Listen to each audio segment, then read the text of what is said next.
Time now for the News Nation Gut Check. The very first Christmas card was sent 170 years ago. Since then, cards have become one of the most popular holiday traditions. About 2/3 of Americans say they send cards every year. But a recent trend has some people wondering if the tradition has lost its personal touch. In a Washington Post op-ed, Eric Hoover writes, today's cards may appear more personalized with photos of spouses, kids, and pets. But when I flip over the photo cards, I usually find no trace of ink, no original message. These prefabricated greetings seem as empty as a stocking someone forgot to stuff. Joining me now, SiriusXM's Michael Smerconish, who's also an MSNBC contributor, and apparently you've not sent out your holiday cards because I've not received one from you. Well, it's funny you should say that because I've got all those I've received so far right here, and you're not in this stack thus far, Tamron. I can tell you, you're on my list. I don't know if I made your cut. You're going to make my cut. I promise. I'm sending mine out this weekend. But what's your take on it? It is true. You see all of these pictures, some of them awkward, some of them funny, some are actually sensitive, beautiful. But then you flip the card or open it, there's nothing.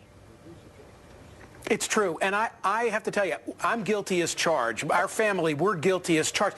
We're busy. It's hard to get it all done before the holidays, but it doesn't mean I love you any less, because I have to tell you, this is one of the great pleasures of Christmas for me. Sometime close to Christmas Day, I'll look at this whole stack one by one.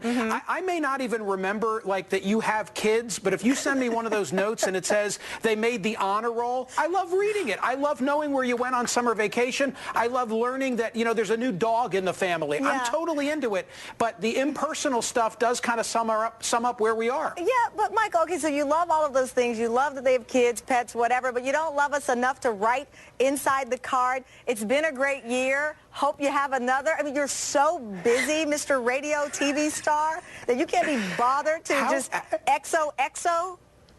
Really? How bad would it be if I confessed that I actually use an Excel spreadsheet just to get this done on time? Because it gets confusing. I mean, honestly, we like to remember a lot of friends, and I don't want to leave anybody out. Well, Michael, this does speak to, you know, so many friends. But this speaks to the point. I was recently in Texas with my family, and my niece, who's 13, I said to her, oh, what's the neighbor's kid's name? They're so cute. And she says, I don't know.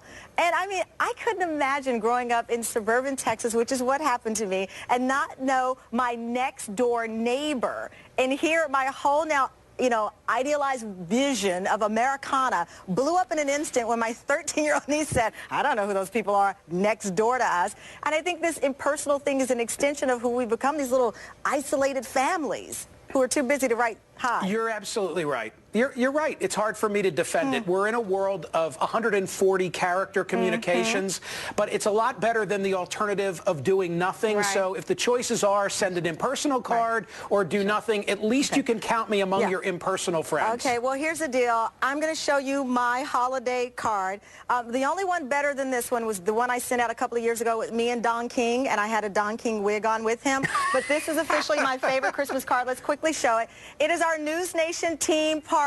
We're at Miss Lily's, a Jamaican spot. We're putting back rum punch and all kinds of other things. But nevertheless, on the back, it will say, Ari, hey, man. That's my Jamaican accent. Now, everyone who's Jamaican hates me now. But anyway, that's what I'll put. And I will put, to you, Michael Smerconish, it's been a great year. But you know what? I got cut from that list, too, didn't I? I mean, like, where was I when the rum punch was being handed out? I had a limited budget, but we'll send you some jerk chicken tomorrow. But, Michael, thank you. And just a little XOXO. It means so much to me. Thank you, Michael. All right, for you. You got it. What does your gut tell you? Have holiday cards gone from ho-ho to ho-hum?